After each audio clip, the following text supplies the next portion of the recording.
All right, guys, first and foremost, thank you for clicking on this video. Make sure you like and subscribe. Let's get into it. So I'm gonna do this as quick as I can because I know you guys are looking for just quick answers. So here you are. Here's your standard household box. Your left, you're gonna have your ground, your two hot legs, and your neutral bar. Now neutral in here is gonna be kind of gray, just so you can see it, which usually neutral is white. So now, when you get ready, you need to locate your cable. Now you're gonna have 3 big wires and you're gonna have 1 little wire. Okay, your little wire is usually going to be your ground, or it's going to be like your bare wire is just going to be your ground. Now you're going to want to determine which one of those is neutral, and you're going to want to test that by getting your meter, and basically figure out which 2 wires have 110 volts on them and which one does not, because the one that doesn't have voltage is going to be your neutral. Now once you do that, then you're going to want to basically run your wires into your breaker panel. There's no pretty way to do it. I mean, you can just run them down there and drop them into the panel.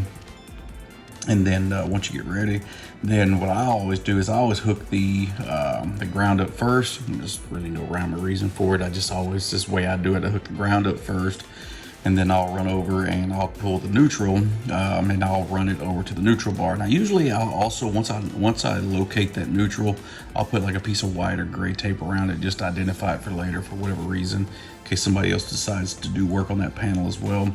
Then I just take my 2 leftover legs, my hot legs that both, if you metered them, they should show both 110 each.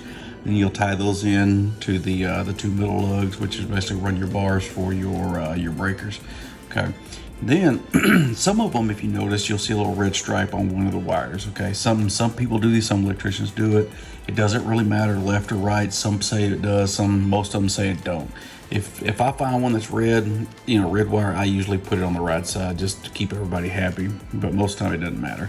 Now, if you want to wire 110, like a little house plug or something like that, here is a quick little diagram, easy to do. You get your white that goes to your neutral bar, your black goes to your breaker, and your green goes to your ground bar. Now let's clear that off, and let's say you want to wire up your stove.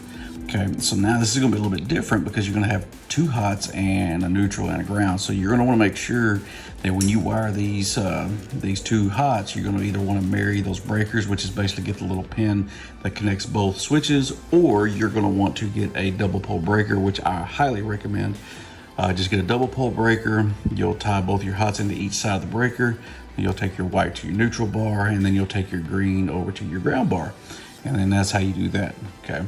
So that is the quickest way I can show you guys how to do it. It's the way I learned as well. I hope it helps you guys out and get your stuff wired up. And if you have any questions or comments, comment below. Don't argue, don't fight. Until next time.